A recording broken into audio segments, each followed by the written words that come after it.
நான் ஆசைப்பட்ட எந்த விஷயத்தையுமே தேவன் எனக்கு கொடுக்கல அப்படின்னு சொல்லிடவே முடியாது. நான் ஆசைப்பட்ட எல்லாத்தையும் தேவன் எனக்கு கொடுத்துட்டாருன்னு சொல்லிடவே முடியாது. எனக்கும் நிறைய ஆசைகள் இருந்துச்சு. அதில் ரொம்ப ஆசைப்பட்ட விஷயம் பற்றி சொல்ல போகிறேன். அந்த ஆசை நிறைவேறிச்சா இல்லை நிறைவேறாமலே போயிடுச்சா அப்படின்னு இந்த வீடியோ எண்டிங்கில் உங்களுக்கே தெரியும். எனக்கு தெரிஞ்சு இந்த வீடியோ உங்களுக்கு கொஞ்சம் இன்ட்ரெஸ்டிங்காக தான் இருக்கும்.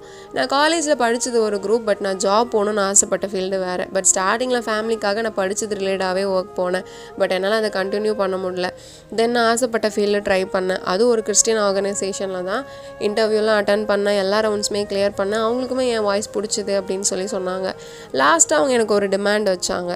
அது என்ன அப்படின்னா, நீங்கள் டெய்லி வீடியோஸ் போட்டுட்ருக்கீங்க, அதை ஸ்டாப் பண்ணணும், உங்கள் வாய்ஸ் எங்கள் ஆர்கனைசேஷன் கீழே மட்டும்தான் கேட்கணும் அப்படின்ற மாதிரி சில விஷயங்கள் எல்லாமே டிஸ்கஸ் பண்ணாங்க. ஆக்சுவலி அப்போ தான் அந்த டைரி கண்டென்ட் ஸ்டார்ட் பண்ணி ஒரு 4 to 5 months அந்த மாதிரி ஆகுது. அப்போ 10K ஃபாலோவர்ஸ் இருந்தாங்க. பட் 1% கூட நான் நினச்சி பார்க்கல அவங்க இந்த மாதிரி ஒரு டிமாண்ட் வைப்பாங்க அப்படின்னு சொல்லிட்டு. அவங்க சொன்னாங்க, உங்களுக்கு நாங்கள் 5 minutes தரோம், நல்லா யோசிச்சு சொல்லுங்கள், நீங்கள் வீடியோஸ் போடுறதை விட்டுட்டிங்கன்னா இந்த ஜாப் உங்களுக்கு தான் அப்படின்னே சொன்னாங்க. நான் ரொம்ப ஆசைப்பட்ட ஜாப் ஒரு ஸ்டேஜில் வந்து அது என்னோடய பேஷனாகவே மாறி இருந்துச்சு. அந்த இடத்துல நான் முடிவு எடுக்க ரொம்பலாம் யோசிக்கல, கஷ்டப்படலை. ஆனால் எனக்கு பிடிச்ச அந்த ஜாபை எனக்கு வேணான்னு நானே சொன்னது தான் எனக்கு ரொம்ப கஷ்டமாக இருந்துச்சு. லைக் கை கெட்டினது வந்து வாய் கெட்டல அப்படின்னு சொல்லுவாங்கள்ல, அந்த மாதிரி தான். அதுவும் நானே எனக்கு வேணான்னு என் கையிலேருந்து கீழே போட்ட மாதிரி ஆயிடுச்சு. அவங்க சொன்ன அந்த 5 minutes போய் நான் ப்ரேயர் பண்ணேன். என்னால் என் அழுகை ப்ரேயரில் ஸ்டாப் பண்ணவே முடியல.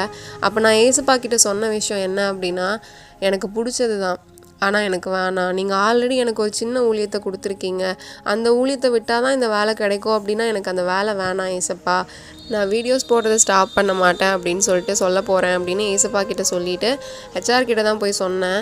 ஆக்சுவலி ஹெச்ஆருமே ஆல்ரெடி என் வீடியோஸ் பார்த்துருக்காங்க. எப்போ 2023 ஜூன் அந்த மந்தில் அவங்க ஃப்ரெண்ட்ஸுமே வந்து ஃபாலோ பண்ணுறாங்க அப்படின்னு சொன்னாங்க.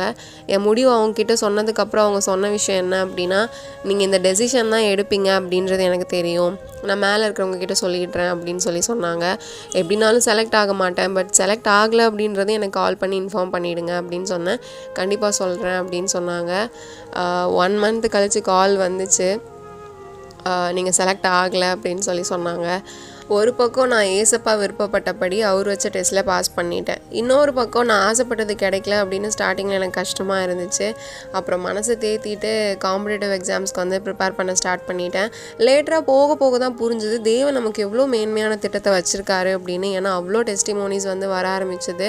அந்த திட்டத்தை கொடுக்க இவ தகுதியானவளா அப்படின்னு பார்த்து தகுதிப்படுத்தி என்னை இந்த இடத்துல நிற்க வச்சுருக்காரு. இது ஜஸ்ட் ஒரு விஷயந்தான், பட் பல போராட்டங்களை, பாடுகளை, பரீட்சைகளை அனுமதித்து அதில் நடத்தி கொண்டு வந்து தான் நான் இன்றைக்கி இந்த மேன்மையான காட் பிளானில் இருக்கேன். நான் ஆசைப்பட்டதை விட பெஸ்ட்டு தான் அவர் எனக்கு கொடுத்துருக்காரு. ஒருவேளை நீங்களும் நான் ஆசைப்பட்டது கிடைக்கல அப்படின்னு யோசிச்சு ஃபீல் பண்ணுறீங்களா? நீங்கள் ஆசைப்பட்டதை விட பெஸ்ட்டாக அவர் உங்களுக்கு தருவார். அதுக்கு சில காரியங்கள் நீங்கள் கடந்து வந்து தான் ஆகணும். சரியான நேரத்தில் அவர் உங்களை குறித்து வச்சுருக்கிற திட்டங்கள் நிச்சயமாக நிறைவேறும்.